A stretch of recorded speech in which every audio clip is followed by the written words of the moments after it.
My name is Vincent Mohale and I'm a data scientist at Standard Bank. But this is not what I initially started with. So in 2016, I studied electrical engineering at Central University of Technology in Bloemfontein. But in 2018, I struggled to find work. And that is when I started researching about data science. And I found out that it was a combination of maths, stats, and programming. So I liked it and I went to Kimberley to register for it.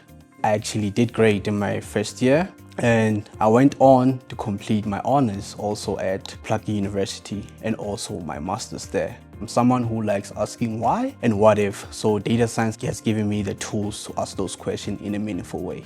Here at Standard Bank, I think my typical day will have a meeting with my manager or with my team just to align on some priorities. And then after that, I'll just go about my work. Our work there at finance, it's really various. Currently, we are looking at their data and trying to fix their data. When you're at university, the data is a lot cleaner. One skill that stands out will be critical thinking. That's what you learned at university. So in terms of data science, everything that is sort of complex, you have to explain it in simpler terms to a non-technical audience.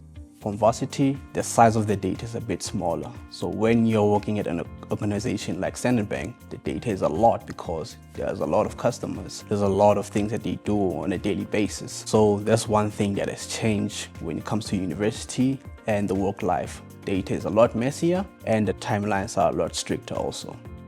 Last year, I rotated into 3 business units. The first business unit was finance.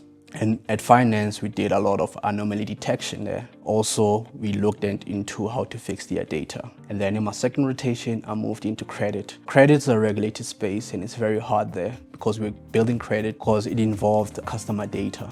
That's the first time I worked with customer data because at finance, it was just the business data. At credit, you build those credit models. They do take time to get approved. They also have to go to validation. And then in my third rotation, I actually moved into model validation. So I was actually validating the model that I just built in credit. My job entails a lot of that, cleaning data, doing some visualization, going back to your stakeholder and explaining what you've seen and what could be done. Then it brings those questions. Why is this thing looking like this? Or what if this thing looks like this? The highlight here that I found out at Standard Bank is that you see a lot of AI being incorporated into work. The bank is really keeping up with what's happening outside so that we don't get left behind. If you get left behind in the AI world, it might be over for you. The surprising thing here is that there are a lot of smart people at the bank, and anything that you might want to ask, there's always someone that might have an answer. Once you think about the bank, people will tell you that it's a dog-eat world, like no one will help you there. But you get here and then people are always open to help you. They are always open to make you feel welcome, to make you feel like you belong to the team. They want to push you to become better. I never expected people to be open. I never expected people to ask you once you have a problem. So outside of the office, I like reading. I like researching, especially on things that are happening in the world or in the world of AI. Other than that, I like playing football. I like watching movies. So yeah, that's basically me.